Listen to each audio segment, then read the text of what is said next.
अस्सलामुअलैकुम नाजरीन, आप देख रहे हैं सहर न्यूज़ HD। रियाज अहमद मलक और आज हम हाजिर हैं एक और नई स्टोरी के साथ। नाजरीन, मुल्क में जून जूं इलेक्शन करीब आ रहे हैं, सियासी मैदानों की तपश भी महसूस होना शुरू हो रही है।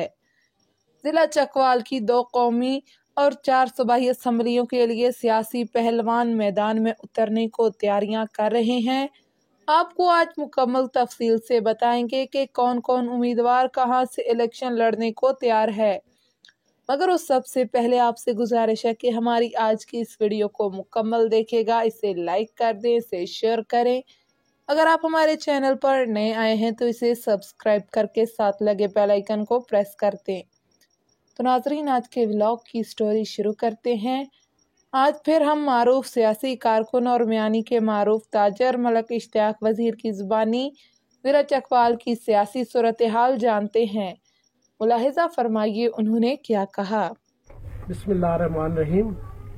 आज जो हमारी टीम वनहार की रियाज मलिक की क़यादत में, तो उस हवाले से जो आज का हमारा मौजू था वो कि जो टिकट या इंतखाबात हमारे ज़िले चकवाल के हिसाब से, तो वो बड़े अहम है, क्योंकि जहाँ पर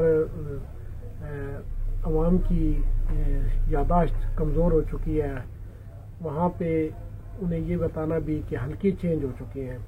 हलकों में जो पहले मतलब 21 से स्टार्ट होते थे, अब 20 से ये स्टार्ट हो रहे हैं।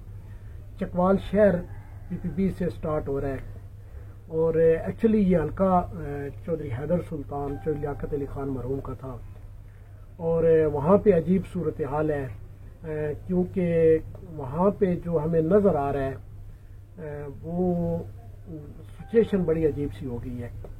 PTI के जो वहाँ पे चांस ज़्यादा है वो चौधरी अली नासिर भट्टी साहब के हैं, क्योंकि पार्टी के ज़िले सदर भी हैं, मुश्किल टाइम में उन्होंने पार्टी को संभाला है। लेकिन साथ ही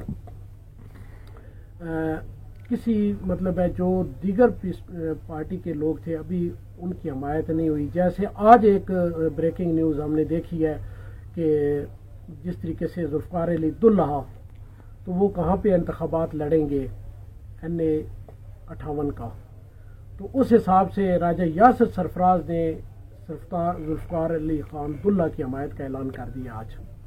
तो वो भी एक अजीब खबर आ रही है। अगर उन्होंने उधर का ऐलान किया है तो मतलब है अली नासिर भट्टी का नहीं किया, तो ये एक तीसरा ग्रुप नज़र आ रहा है।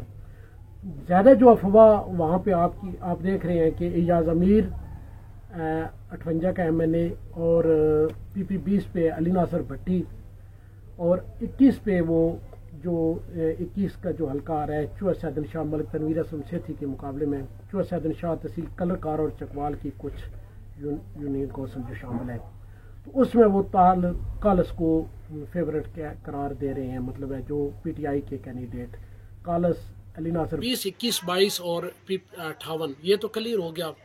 ये फिलहाल मैं PTI के कैंडिडेट थे। इसके साथ ही मैं आपको मुस्लिम लीग नून के कैंडिडेट भी इसमें, मुस्लिम लीग नून की इस वक्त सिचुएशन बड़ी दिलचस्प हो चुकी है। जो हमेशा एक लाजवाल शख्सियत जो है PP 20-21 में, वो तो मलिक तनवीर असलम सेठी, और उनका तो मेरे हिसाब में है कि वो फेवरेट हैं। वहाँ पे उनके मुकाबले में कुछ लोगों ने शायद एप्लीकेशनें दी भी होंगी, लेकिन ये जो पार्टियाँ होती हैं ना, ये पैसे कमाने के चक्करों में रहती हैं। ठीक है जी, ये पैसे इसलिए होते हैं कि पार्टी के फ़ंड में जाता है 50,000 1 लाख रुपया जो MNA या MPA का जो होता है, तो उसमें तो बहुत सारे लोगों ने दरख्वास्तें दी हैं, और मुस्लिम लीग नून ने अपनी जो डेट थी वो बढ़ा दी थी, शायद आपके इल्म में होगा। वो इसलिए होता है कि जो दीगर लोग कैंडिडेट आना चाहें आएँ। बहरहाल फैसले पार्टी कर चुकी होती है। बहरहाल इस दफ़ा ये सूरत हाल थोड़ी दिलचस्प इसलिए रहनी है कि मियाँ नवाज शरीफ ग्रुप और मियाँ शहबाज शरीफ बज़ाहिर नज़र नहीं आता, लेकिन ये अंदर हकीकी हमें पता है कि पार्टियों के अंदर ये ग्रुप हमेशा होते हैं, और इसके हिसाब से भी थोड़ा सा कन्फ्यूज़न हमें लग रही। जो हल्का जो यहाँ हमारा PP 21 है, तो वहाँ पे अजीब दिलचस्प सूरत हाल इस तरीके से बन रही है कि अभी तक तारिक कालस वो बिल्कुल एक साइड में है, और पीटीआई के जो मकाम है उनका वो बहुत ज़्यादा है। तो एडवांटेज उनको फुल है कि पीटीआई का अगर टिकट दिया गया तो उन्हें दिया जाएगा, और उसके बाद अगर किसी का नंबर सेकंड बन रहा है तो वो मलिक अख्तर शहबाज भुछाल कलान इलाका वनाहर से है। और ये होता है कि मलिक अख्तर के साथ हमेशा बैड लक हो जाती है, वरना शायद ये भी हो सकता है। और एक दिलचस्प सूरत हाल ये भी हो सकती है कि तजिए में कि ऐसा भी मुमकिन हो सकता है कि जुल्फ़िकार अली खान दुल्हा और राजा यासर, और तीसरा वो हो सकता है कि अगर वो पार्टी जहांगीर तरीन खान वाली में ये करते हैं तो फिर हो सकता है कि वो तारक कालस को तोड़ने में कामयाब हो जाए राजा यासर और जुल्फ़िकार दुल्हा।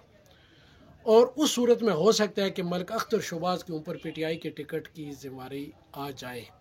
ये भी एक दिलचस्प सूरत हाल हमारे हल्के में हो सकती है। बहरहाल दीगर जो हल्के हैं वो आपके साथ इंशाल्लाह रही है। आगे आ जाते हैं पीपी 20।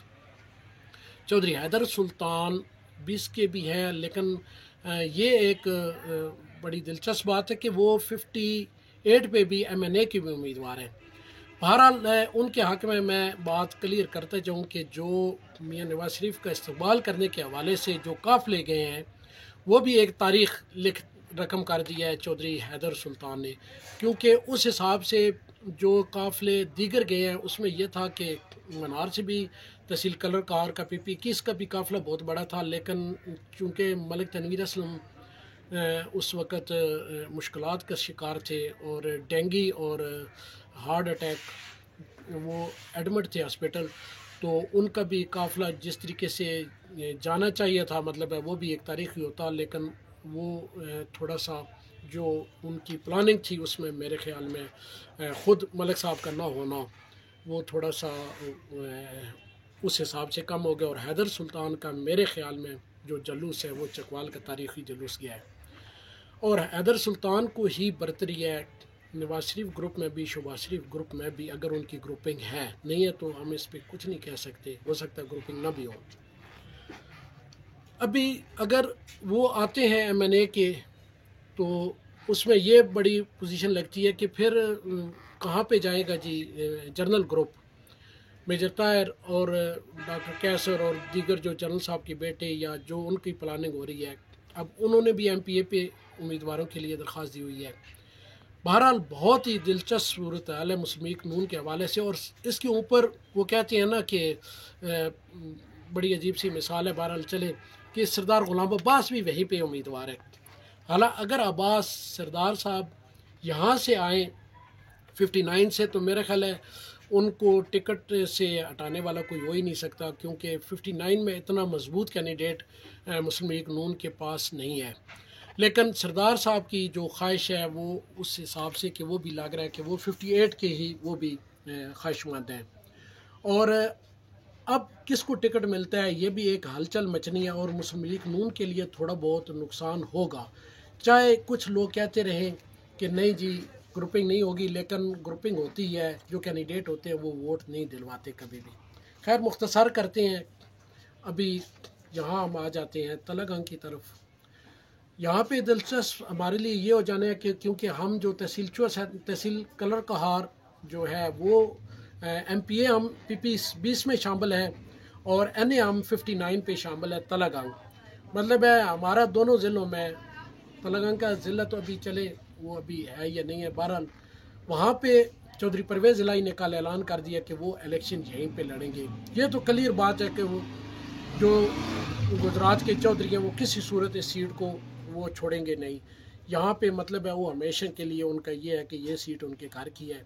बहरहाल ये उनके ऐलान करने के बाद मुस्लिम लीग नून के लिए बहुत एक चैलेंज होगा, उन्हें बहुत ही मजबूत कैंडिडेट उतारना पड़ेगा। अब मजबूत कैंडिडेट के हिसाब से वहाँ पे सरदार मंसूर या टम्मन साहब और टम्मन सी एक और कैंडिडेट हैं, मैं नाम उनका मिस कर रहा हूँ, नौजवान उम्मीदवार है। अब इनमें से और फिर मेरे हिसाब से सरदार अब्बास भी शायद, तो कौन सा कैंडिडेट यहाँ पे मुंतखब होता है ये बड़ा मसला है मुस्लिम लीग नून के लिए, सबसे चैलेंज वाली जो सीट है। फिर आ जाती है एनए 22, जो पहले 23 थी अब 22 है। उसमें हमारी तहसील कलरकार भी शामिल है और वनहार के 4 गांव भी शामिल हैं, जो मुनारा और वसनाल, कहूट, चामरा बड़े अहम गांव हैं जो पीपी इसमें शामिल है 22 में। पीपी 21 है अभी, वो पीपी 22 है अभी, वो पहले पीपी 23 थी।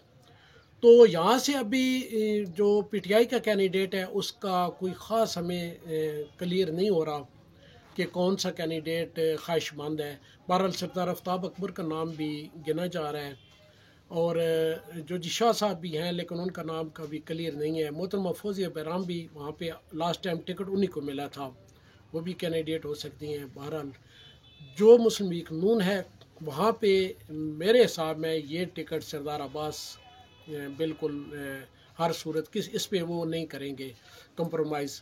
ये टिकट वो अपने भाई के लिए, शानी के लिए लेंगे और मुझे वही लगता है कि उन्हें टिकट दिया जाएगा। सरदार अब्बास एक एमएनए और एक एमपीए के बगैर मैदान में नहीं उतरेंगे।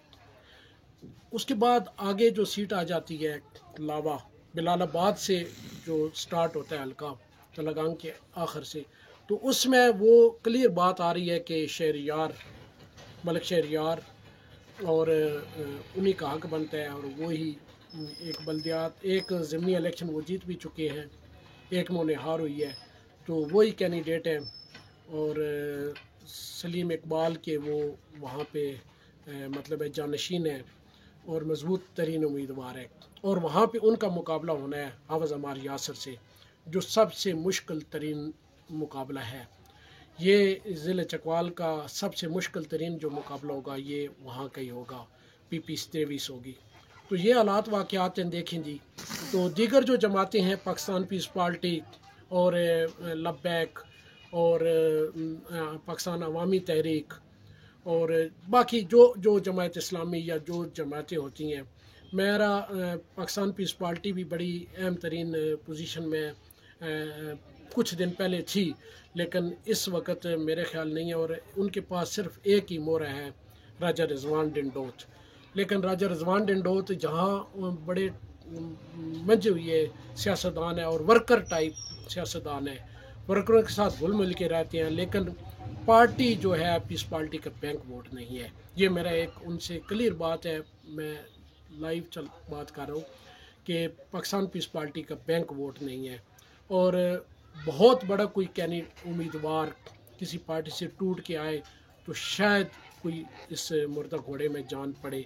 अकेला राजा रिजवान पार्टी के लिए कुछ नहीं कर सकता, तो वो कौन से कैंडिडेट लाएंगे उनके बारे में हमें पता है। राजा मज़हर हैं, राजा रिजवान साहब खुद हैं। बहरहाल देखते हैं, बाकी जो पार्टी हैं उन्होंने अभी तक इतने कुछ कैंडिडेट अनाउंस नहीं किए। मुकाबला आखिर जो लग रहा है वो यही है।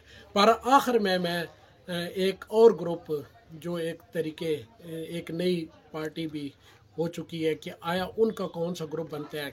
आया जुल्फ़िकार अब्दुल्ला और दीगर कुछ पीर साहिबान और कुछ राजा जुल्फ़ी और कुछ ऐसे कैंडिडेट हैं क्या कि एक नया भी इत्तेहाद कायम होता है। और अगर नया इत्तेहाद कायम होता है तो आप समझ लें कि मुस्लिम लीग नून की जो सीट है वो दिन 12 बजे क्लियर हो जाएगी। अगर नया इत्तेहाद ना हुआ 1-1 पीटीआई और और मुस्लिम लीग नून में मुकाबला होता है तो ये मुकाबले देखने वाले होंगे। सवाए एक जो सीट है वो तनवीर असलम मलिक की, वो तो सीट मेरे ख़्याल में बहुत मजबूत तरीन सीट है।